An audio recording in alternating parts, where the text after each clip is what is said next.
नमस्कार, मी नेहा महाराष्ट्र व्लॉग्समध्ये तुमच्या सर्वांचं मनापासून स्वागत करते। आज आपण रवा आणि आंबा याचा वापर करून मँगो केक बनवणार आहोत। तर इथे सर्व जिन्नस मी इथे काढून ठेवलेला आहे। आपल्याला लागणारं हे सर्व घरगुती साहित्य आहे जे इझिली आपल्या घरात अवेलेबल असतं। तर इथे बारीक रव्याचा वापर करणार आहे मी रवा केक करण्यासाठी। तर 1.5 वाटी आपल्याला रवा वापरायचा आहे। त्यानंतर पाऊण वाटी साखर वापरायची आहे। साखरेचा वापर तुम्ही तुमच्या आवडीप्रमाणे कमी जास्त गोड करू शकता। तर इथे पाऊण वाटी मी साखर घेतलेली आहे। अर्धी वाटी तेल घ्यायचं आहे आपल्याला। हे खायचं तेल आहे जे आपण भाजीत फोडणीत किंवा घरात वापरतो ते। 1 वाटी दूध घेणार आहोत। वेलची पावडर, त्यानंतर आंब्याचा गर काढून घेतलेला आहे मी। हा आंब्याचा गर कुठलाही आंबा इथे वापरू शकता तुम्ही। गार्निशिंगसाठी काजू बदामाचे काप, त्यानंतर बेकिंग पावडर आहे ही। बेकिंग पावडर आपला जो पोहे खायचा चमचा असतो तो 1 चमचा मी घेतलेली आहे इथे। तर आता आपल्याला टाकताना 1 चमचा टाकून घ्यायची आहे आणि 1 पाव चमचा खायचा सोडा जो घरात आपल्या अवेलेबल असतो। खायच्या सोड्यालाच बेकिंग सोडा असंही म्हणलं जातं। तर आता जास्त वेळ न घालवता आपण रेसिपीला सुरुवात करूया। मी हे सर्व साहित्य इथे तुम्हाला दाखवण्यासाठी वाटीच्या प्रमाणात ठेवलेले आहे। तर आता आपण एका साईडला गॅसवर कढईमध्ये आपण करणार आहोत हा केक। तर कढई तापायला ठेवली आहे। त्याच्यात थोडंसं मी मीठ टाकलेलं आहे।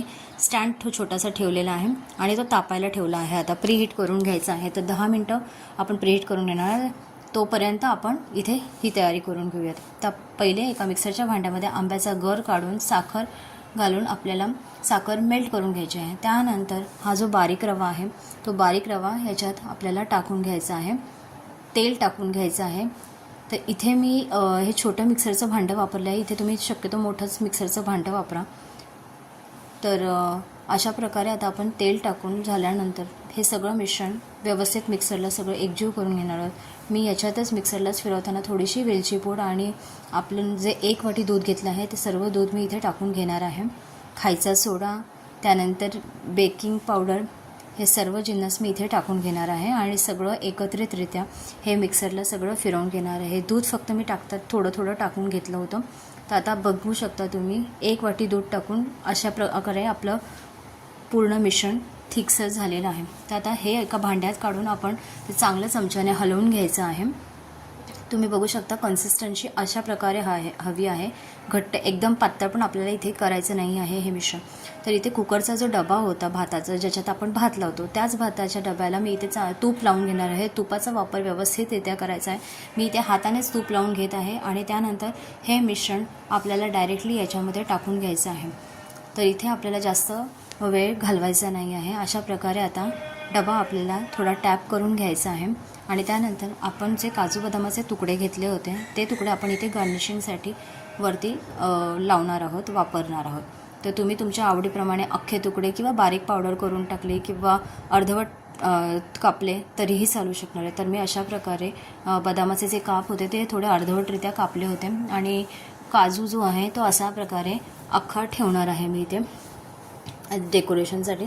तर अशा प्रकारे आता माझा कुकरचा डबा जो आहे तो आता मी गॅस जो आपण तापवायला ठेवला होता कढईचा तर त्याच्यात आपल्याला हा डबा ठेवून द्यायचा आहे। तुम्ही बघू शकता कढई जी आहे ती आपली चांगली प्रीहीट झाली आहे, धूर चांगला निघता आहे। तर आता आपण हा डबा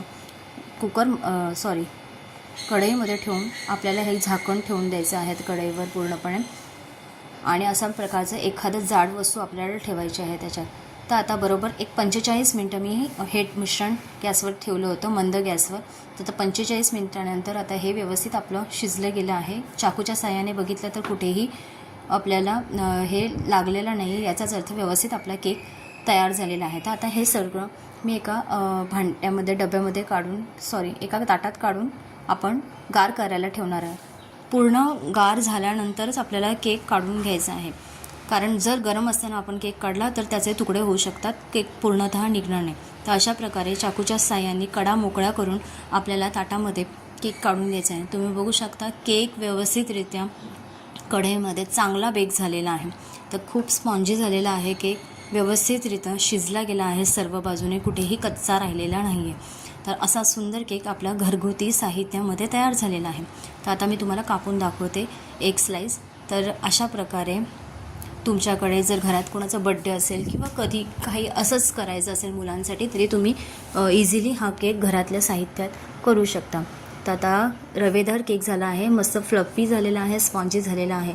तुम्ही बघू शकता रव्याचं टेक्स्चरसुद्धा व्यवस्थित दिसत आहे आपल्याला. तर आता हा केक माझ्या मुलीने खाऊन बघितला आहे, तर ती सांगते आहे अशा छान झालेला आहे म्हणून. तर तुम्हीसुद्धा असा केक करून बघा. रेसिपी आवडली असेल तर चॅनलला लाईक करा आणि नवीन असाल तर चॅनलवर सबस्क्राईब करायला विसरू नका. Thank you so much.